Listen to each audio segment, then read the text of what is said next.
nữa bé cho bé phò tôi tờ sẵn rồi chúng nó bé tần trà bé cái trang bé hình đó này bé tần trà chỉ để cho bé phò bé mua nó nhé mua tần trà nó lên đó ở dưới mua đồ chờ đi chân chạy tại bé phò那个学到了，你也来干了。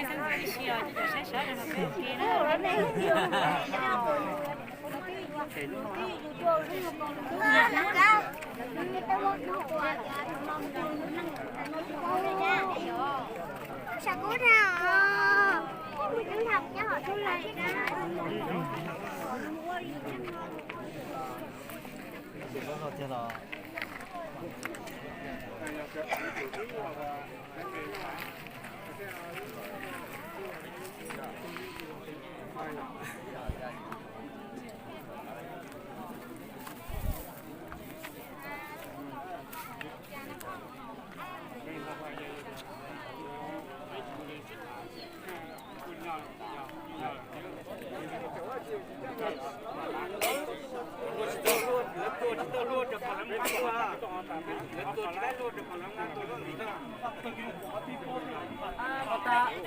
ta thức tối cho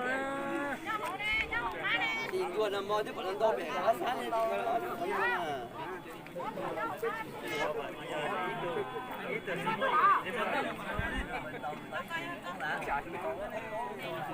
ta cậu tưởng tràn nên chỉ chung bây giờ lên nó nữa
mấy cái bột trộn nó bé nè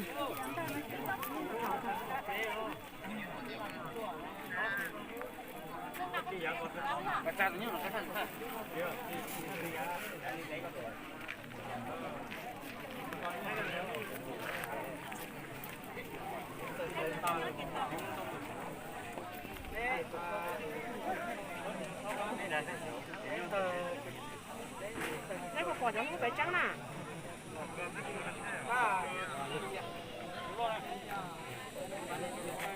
Thay đua chị chỉ muốn nâng thứ khổng thay đi à.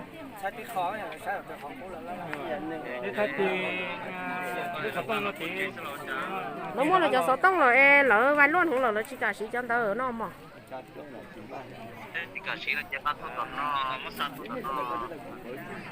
Chết thâu của nó cho nó đi hai cho lỡ chứ. Lỡ con cá tốt, lỡ chân cá rồi.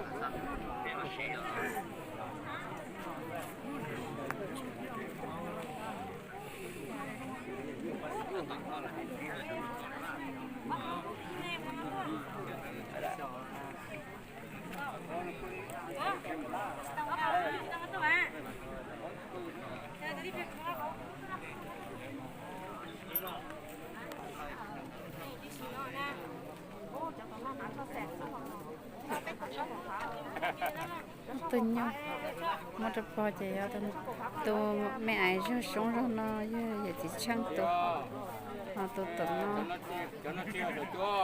giờ giờ chỉ chơi dễ tu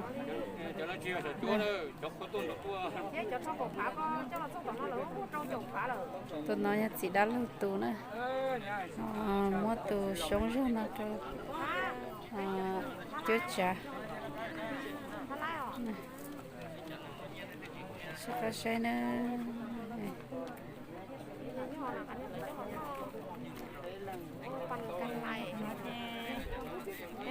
hai cô tôi mang salad cho luôn đến ba đó thì chả nó cho là cho bé palu sau cỡ giống rau trái dạng gạo đi bé mua này chai rồi cho sẽ đến cho bé còn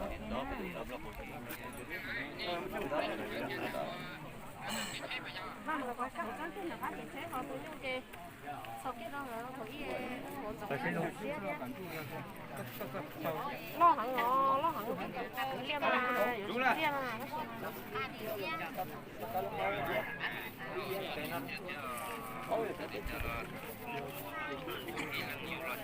Này tí tê ở tủ kia hả? tụ lon đây rồi Tê ta có tủ hả? Nên nó chỉ ta có tủ. nha xìa đó họ người chỉ cần tới na anh người chỉ cần tới đó họ nói thế nào